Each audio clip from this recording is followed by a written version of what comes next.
The last parking spot was behind a grocery store that closed at midnight. Every evening, Daniel waited until the carts were chained together, until the employees had gone home, until the fluorescent sign above the loading dock buzzed like an insect in the dark. Then he parked beneath the broken security light and turned off the engine. Beside him, in the passenger seat, his 12-year-old son, Noah, pretended to be asleep. They had rules. No bright screens after 10. No opening both doors at once. No complaining about the cold. And never, ever tell anyone at school where they spent the night. Daniel had once believed that a car meant freedom. It could take you to work, to a weekend away, to a hospital when someone you love needed help. But freedom changes shape when the car is the only place left that locks from the inside. This is Daniel's invisible chapter. Before the car, Daniel installed heating systems. He was good at it. He could walk into an old house and tell from the sound of a furnace what it needed. Homeowners trusted him. His crew called when a job became complicated. He had a truck,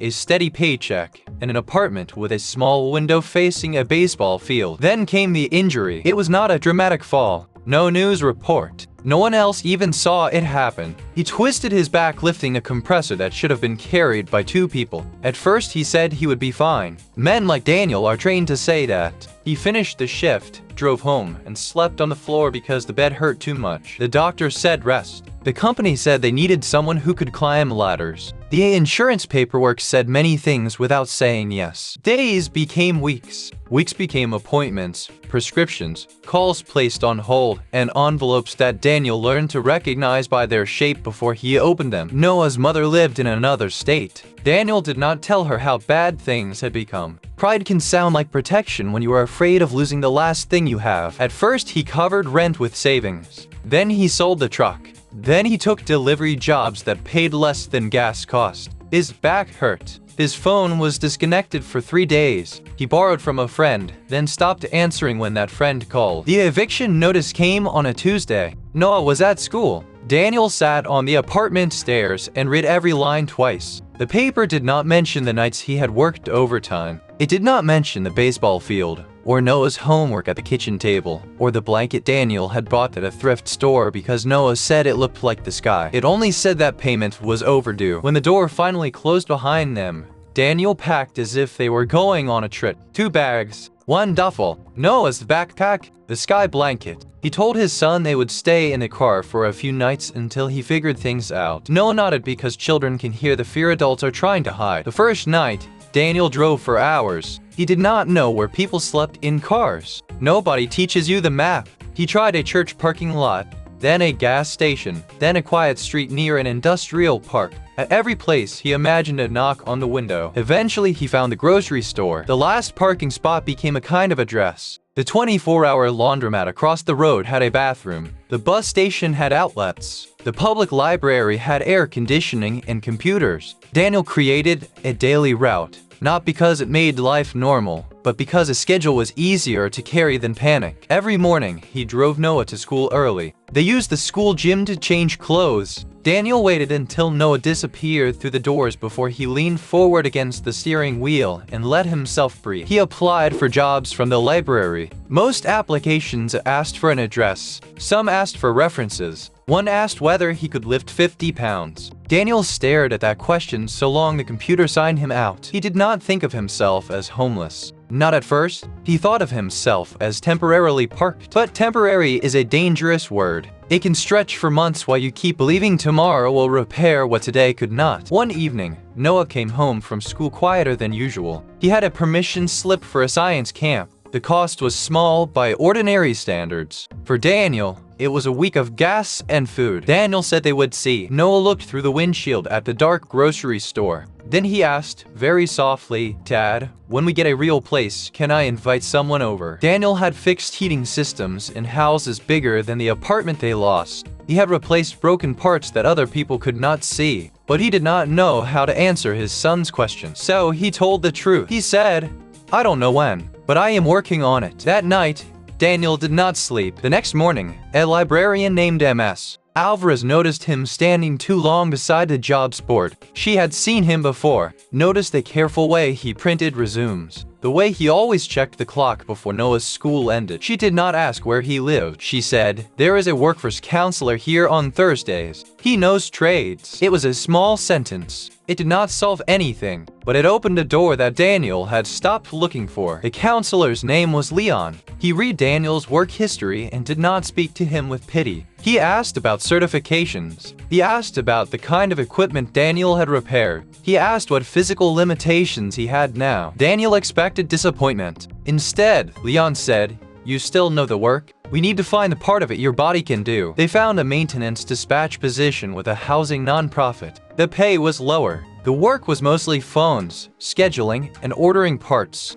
Daniel almost rejected it because it was not the job he remembered. But Leon said something Daniel carried for a long time. A bridge does not need to look like the place you're trying to reach. The first paycheck was not enough to change their lives. They paid for a motel room for 2 nights. Noah took a shower that lasted so long Daniel knocked on the door to make sure he was okay. The second paycheck paid for a deposit on a room in a shared house. The room was small. The walls were thin. The window looked at another wall, but Noah put the sky blanket on the bed and smiled as if someone had returned a country to him. Daniel kept the car. For months, he avoided the grocery store. The route home took him past it, but he turned the wheel before the loading dock. Then one winter evening, he drove there on purpose. The broken security light was still broken. A cart rolled loose near the curb. The last parking spot was empty. Daniel parked for a minute, not because he wanted to return, because he needed to remember that he had survived a place he once thought would be the end of him. He thought about all the people who might be searching for a safe place to stop that night. People with jobs, people with children, people with no phone battery,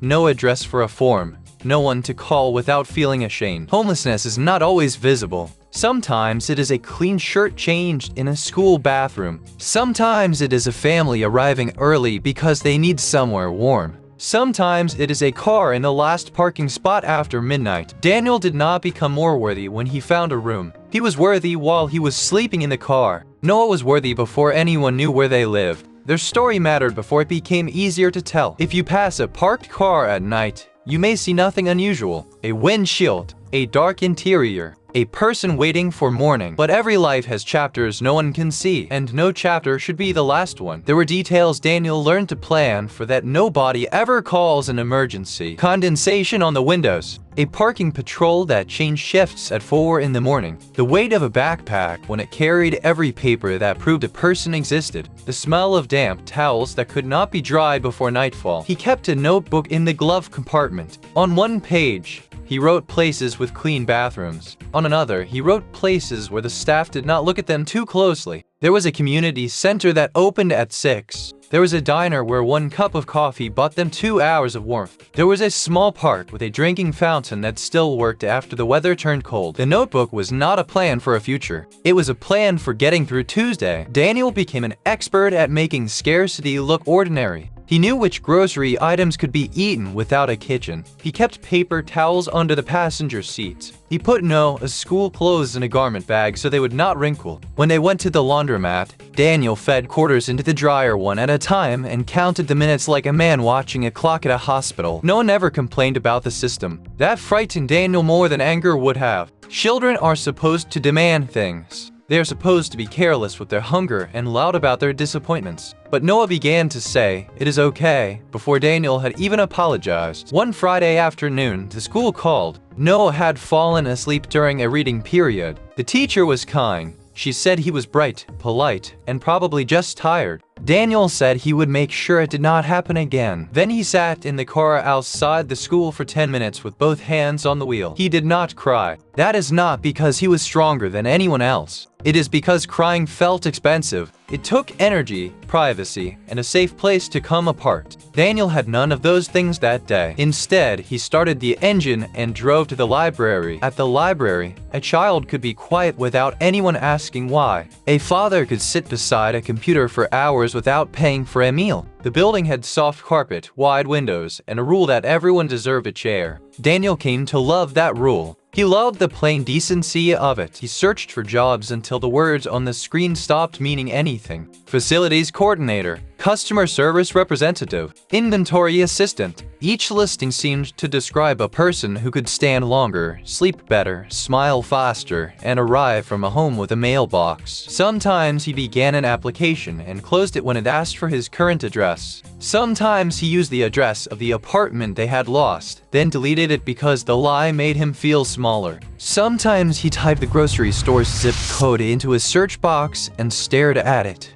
Knowing a zip code was not an address and an address was not a home. He had worked all his life. That was the part he could not explain to people, even when they did not ask. He had paid taxes. He had fixed furnaces for families before winter. He had brought soup to a neighbor after surgery. He had been the person other people called when something stopped working. But a layoff, an injury, and a rent increase do not care what kind of person you have been. The distance between stable and unstable is often shorter than people want to believe. A single missed paycheck can become a late fee. A late fee can become a shut-off notice. A shut-off notice can make it harder to charge a phone. A dead phone can mean a missed call. A missed call can mean a job you never knew you were offered. No single moment looks like a collapse. That is why it can be so hard to ask for help while it is happening. Daniel's friend Marcus called again one night. They had worked together years ago. Marcus left a voicemail that said, "I know you are busy, man. Just call me back when you can." Daniel listened to it 3 times and did not call. He imagined Marcus asking where he was. He had imagined the pause after the answer. He imagined having to say the words out loud.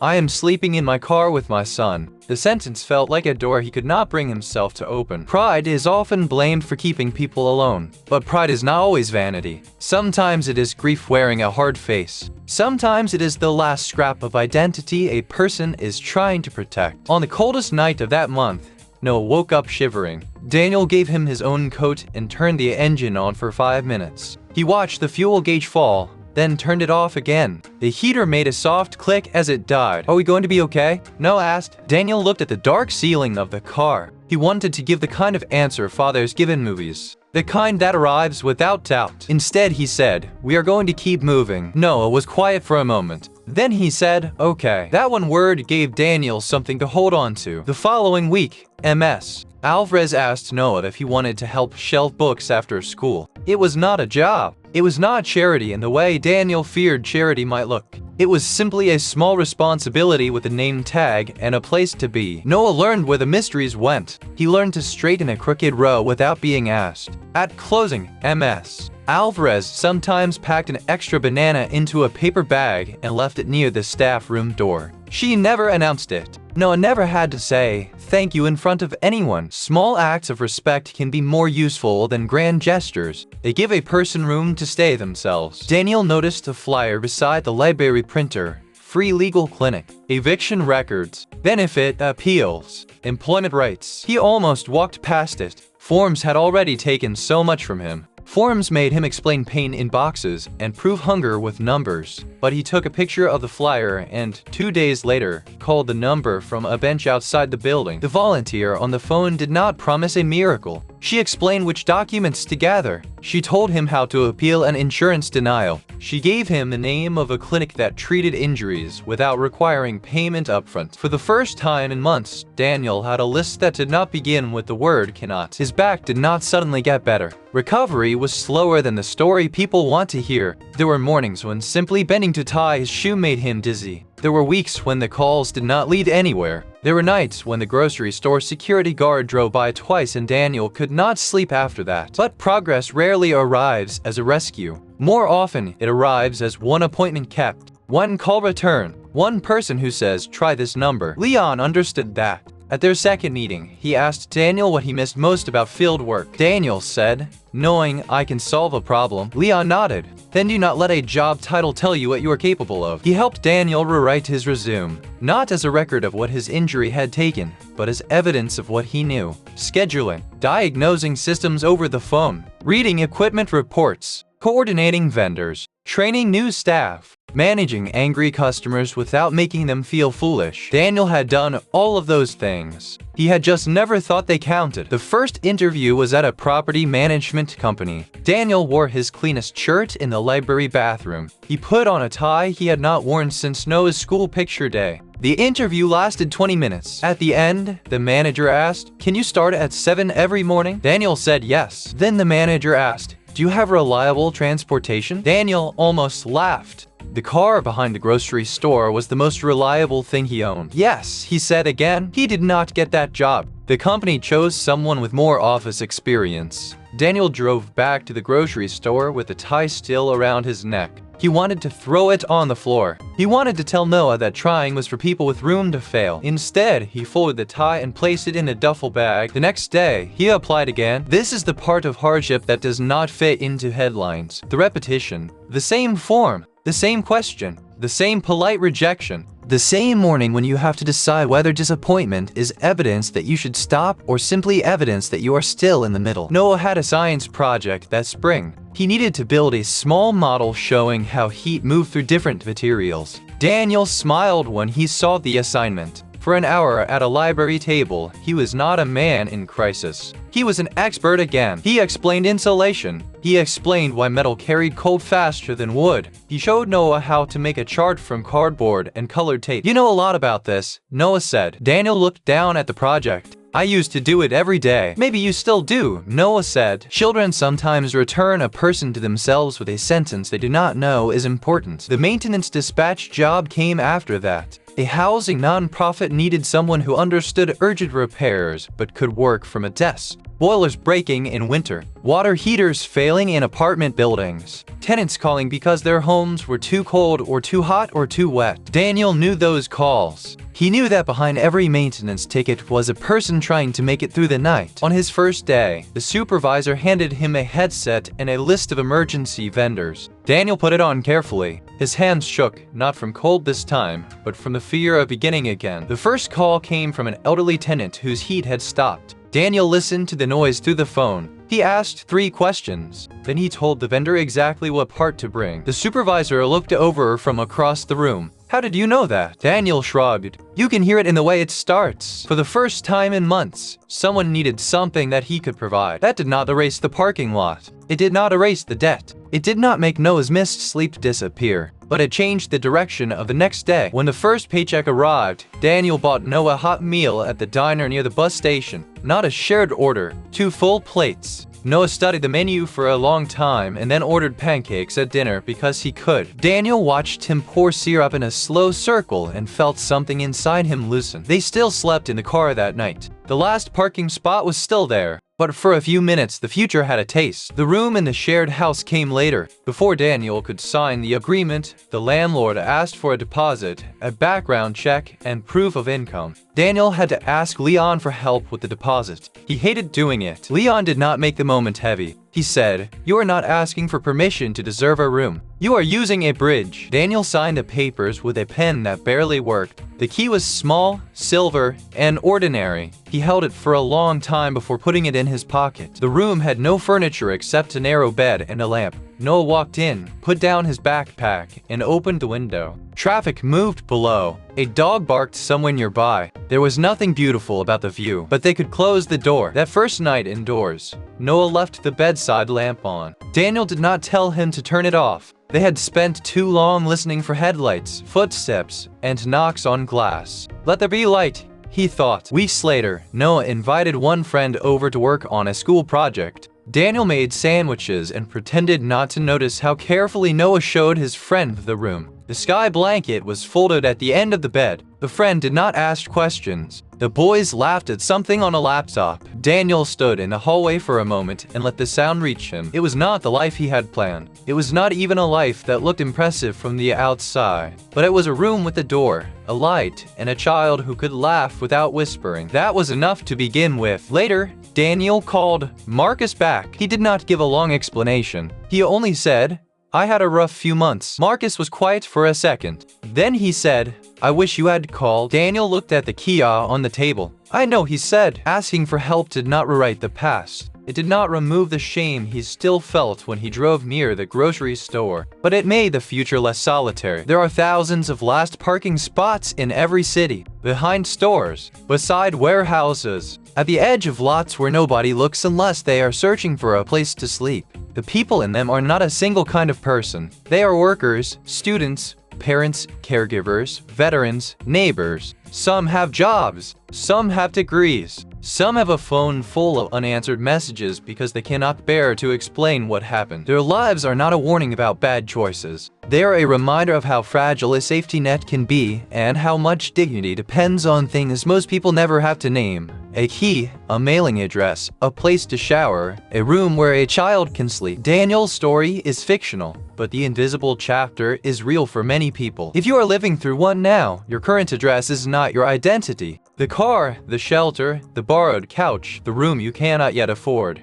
None of it is the whole of you. And if you are watching from a place that feels secure, look again at the people around you. Hardship does not always announce itself. Sometimes it arrives in silence, wearing a clean shirt, carrying a backpack, and hoping no one notices the place it has to sleep. The last parking spot was never Daniel's destination. It was simply where he waited for morning.